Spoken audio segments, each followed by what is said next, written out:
மாயா சீனு சீரியல்லேருந்து சூப்பரான ப்ரோமோ வந்து வாங்க நம்ம வீடியோக்குள்ளே போகலாம். மாயாவை தான் காட்டுறாங்க. மாயா வந்து கோர்ட்டில் வச்சு புவனேஸ்வரியை கடைசியில் வந்து அவங்க பார்த்தோம்னா அவங்கள விசாரிக்கணும் அப்படின்னு சொல்லவும் அப்போ புவனேஸ்வரியும் வராங்க. அடுத்தது மாயா புவனேஸ்வரியை கோர்ட்டில் வச்சு வெளுத்து வாங்கிட்டு இருக்கிறாங்க.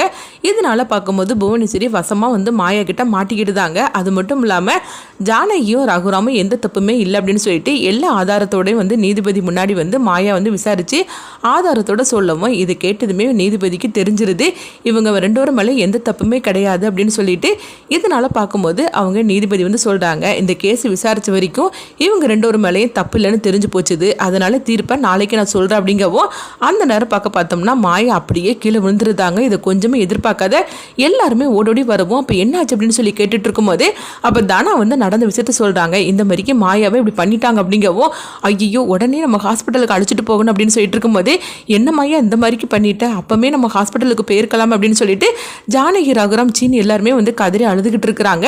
அடுத்தது பார்த்தோம்னா வந்து நீதிபதி வந்து சொல்கிறாங்க இவங்களை உடனே ஹாஸ்பிட்டலுக்கு அழைச்சிட்டு போங்க அப்படின்னு சொல்லவும் அப்போ பார்க்கும்போது தானா வந்து சொல்கிறாங்க ஏற்கனவே நான் எல்லாமே வந்து வண்டிக்கெல்லாம் ஏற்பாடு பண்ணிட்டேன் அவங்க வாசலில் தான் இருக்கிறாங்க. நான் அப்போமே மாயா கிட்ட நான் எவ்வளவு எடுத்து சொன்னேன் ஆனால் மாயா தான் கேட்காம அவள் வந்து இந்த மாதிரிக்கு வந்து நான் எப்படியாவது பெரியப்பாவையும் பெரியமையும் காப்பாற்றணும்னு சொல்லிட்டு இப்படி பண்ணிட்டேன் அப்படின்னு சொல்லவும் அடுத்தது மாயாவை ஹாஸ்பிட்டலுக்கு அழைச்சிட்டு போகிறாங்க. அங்கே ட்ரீட்மெண்ட் கொடுத்துட்டு இருக்கும்போது அப்போ சீனி வந்து சொல்லிட்டு இருக்கிறாங்க என்ன தானா அப்போமே இந்த மாதிரிக்கு நடந்துருக்குதுல்ல நீ வந்து உண்மையை சொல்லியிருந்தேன்னா நம்ம வந்து மாயாவுக்கு இந்த நிலைமைக்கு நான் வந்திருக்காது அப்படிங்கும்போது இல்லை சீனு மாமா நான் எவ்வளவோ எடுத்து சொன்னேன் ஆனால் மாயா வந்து சொல்லக்கூடாதுன்னு சொல்லிட்டு என்கிட்ட சத்தியம் வாங்கிட்டான் அதனால தான் என்னால் சொல்ல முடியல அப்படிங்கவோ இப்போ என்ன நடக்க போது தெரியலையே அப்படின்னு சொல்லிட்டு ரொம்பவே இக்கட்டான நிலைமையில எல்லாருமே எதிர்பார்த்துட்டு இருக்கும்போது அப்போ அவங்களுக்கு ட்ரீட்மெண்ட் கொடுத்துட்டு இருக்கிறாங்க. இங்கே பார்த்தோம்னா ஜானகியை தான் கட்டுறாங்க. ஜானகி வந்து அவங்க மாயாவை நினைச்சு அழுதுகிட்டு இருக்கிறாங்க. எங்களால் தானே மாயாவுக்கு இன்னைக்கு இந்த மாதிரிக்கு ஒரு நிலைமை வந்துருச்சுது எங்களை காப்பாற்ற போய் மாயாவுக்கு இப்படி ஒரு நிலைமை ஏற்பட்டுருச்சு அப்படின்னு சொல்லிட்டு மாயாவை நினைச்சு அவங்க கண்கலைங்க அழுதுகிட்டு இருக்கோமோ அதே மாதிரிக்கு ரகுராம தான் காட்டுறாங்க. ரகுராமும் வந்து மாயாவை பற்றி அவங்க நினைச்சு அவங்களும் வந்து ரொம்பவே ஃபீல் பண்ண ஆரம்பிச்சிருந்தாங்க. எங்களை காப்பாற்றுறதுக்காக மாயா இந்த அளவுக்கு கஷ்டப்பட்டு எல்லாத்தையுமே வந்து ரெடி பண்ணியிருக்கிறா. அது மட்டும் இல்லாமல் இது எல்லாத்துக்கும் காரணம் இந்த புவனேஸ்வரி தானே. அவள் ஏன் இந்த மாதிரிலாம் பண்ணுறானே தெரிய மாட்டேங்குது என்ன பழி வாங்கணும்னு சொல்லிட்டு என் குடும்பத்தில் உள்ளவங்க அவ்வளோ வரையும் ஒவ்வொருத்தரையும் அவள் பழி வாங்கிட்டு இருக்காள் அப்படின்னு ரகுராம் வந்து புவனேஸ்வரி மேலே ரொம்பவே கடுப்போடு இருந்துட்டு இருக்கிறாங்க. எங்கே பார்த்தோம்னா புவனேஸ்வரி தான் காட்டுறாங்க. புவனேஸ்வரி வந்து நினைக்கிறாங்க என்ன ஆனாலும் சரி தான் அந்த மாயா வந்து அவ்வளோதான் அவள் கதை முடிஞ்சு போச்சுது இனிமேல் அவளை காப்பாற்ற முடியாது அப்படின்னு சொல்லிட்டு பசுபதிட்டு சொல்லிட்டு இருக்கவும் இப்போ பசுபதியும் சொல்கிறாங்க பாத்தியாமா அவ எந்த அளவுக்கு வந்து எல்லா ஆதாரத்தையும் திரட்டி இருக்கிறான்னு நம்ம அதாவது நம்மளுக்காக இருந்த ஒவ்வொருத்தரை பற்றியும் அவள் எந்த அளவுக்கு தெரிஞ்சு வச்சிருக்கிறான்னு அப்படின்னு சொல்லவும் நாளைக்கு தீர்ப்பில் அநேகமாக அவங்களுக்கு சாதகமாக தான் தீர்ப்பு வரும்னு எனக்கு தோணிடுச்சுன்னா அப்படின்னு சொல்லிட்டு இருக்கவும் ஆனால் அந்த மாயை மட்டும் பொழைக்கவே கூடாது அப்படின்னு சொல்லிட்டு இருக்கிறாங்க. அடுத்ததுங்க பார்த்தோம்னா மாயாவை தான் காட்டுறாங்க. அப்போ சீனு எல்லாருமே வந்து மாயாவுக்காக அவங்க கண் கலங்கிட்டு இருக்கும்போது அப்போ டாக்டர் வராங்க.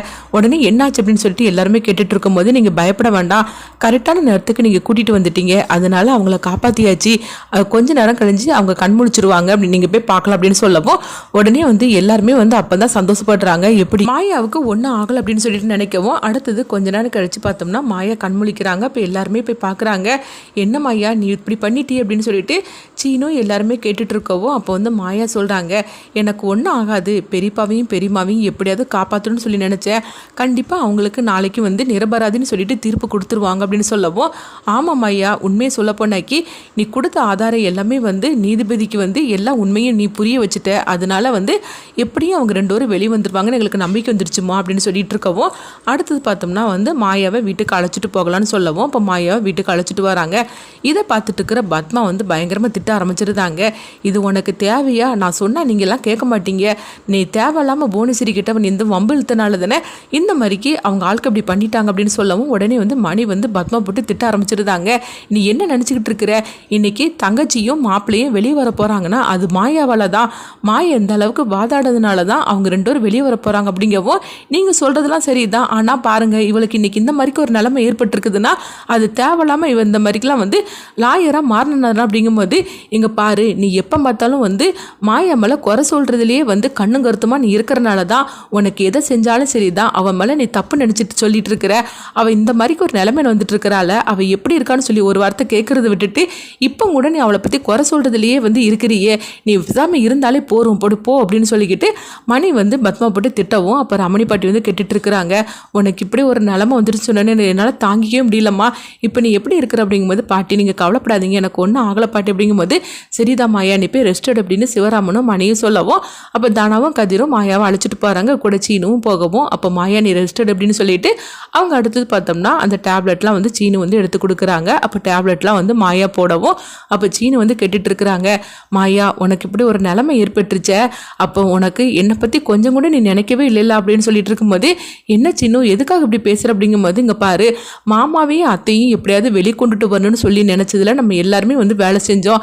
ஆனால் அதுக்காக உனக்கு இந்த மாதிரிக்கு ஒரு நிலைமை ஏற்பட்டுச்ச, உனக்கு ஏதாவது நடந்துச்சுன்னா நீ என்னை பற்றி கொஞ்சமாவது நீ யோசனை பண்ணினியா, உனக்கு மட்டும் ஏதாவது நடந்துச்சுன்னா கண்டிப்பாக நானும் உயிரோடே இருந்திருக்க மாட்டேன் அப்படின்னு சொல்லவும் ஐயோ சீனு நீ அப்படிலாம் சொல்லாதடா, எனக்கு அதெல்லாம் ஒன்றும் ஆகாது, நீங்கள் எல்லாரும் என் பக்கத்தில் இருக்கும்போது எனக்கு எதுவும் நடக்காது அப்படிங்கவும் ஆனால் அந்த புவனேஸ்வரி இப்படிலாம் போவான்னு சொல்லி கொஞ்சம் கூட எதிர்பார்க்கவே இல்லை, அவள் தோத்து போயிடுவான்னு சொல்லிட்டு தான் கடைசியில் உன் கதையை முடிக்கணும்னு சொல்லி இப்படி இந்த மாதிரிக்கு ஒரு நிலைமை ஏற்பட்டு இருக்குது, அவளை நான் உயிரோட விட மாட்டேன் பாரு அப்படின்னு சீனு வந்து எந்திக்கவும் உடனே மாயா வந்து தடுக்கிறாங்க.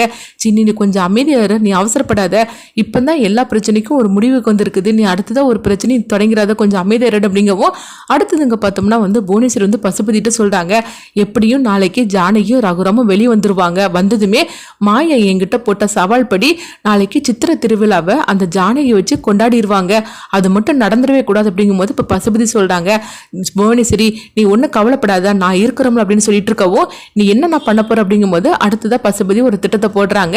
கோயில் ஃபங்க்ஷன் நல்ல மாதிரிக்கு நடக்கவே கூடாது அப்படின்னு சொல்லிட்டு அடுத்ததாக பார்த்தோம்னா கோயில் ஃபங்க்ஷனில் ஒரு விபத்தை ஏற்படுத்துறதுக்காக அடுத்து தன்னுடைய திட்டத்தை அவங்க அரங்கேற்ற போகிறாங்க. இதில் இருந்து மாயாவும் சீனுவும் தனா கதிர் இவங்க எல்லாரும் வந்து சேர்ந்து அது என்ன பண்ண போகிறாங்க, அவங்கள வந்து அதாவது சித்திரை திருவிழாவை ஜானகியும் ரகுராமையும் வச்சு நல்லபடியாக கொண்டாடணும்னு சொல்லிக்கிட்டு என்னெல்லாம் பண்ண போகிறாங்க, இவங்க சூழ்ச்சியை முறியடிப்பாங்களா, அடுத்து என்ன நடக்க போகுதுன்னு சொல்லி பார்க்கலாம்.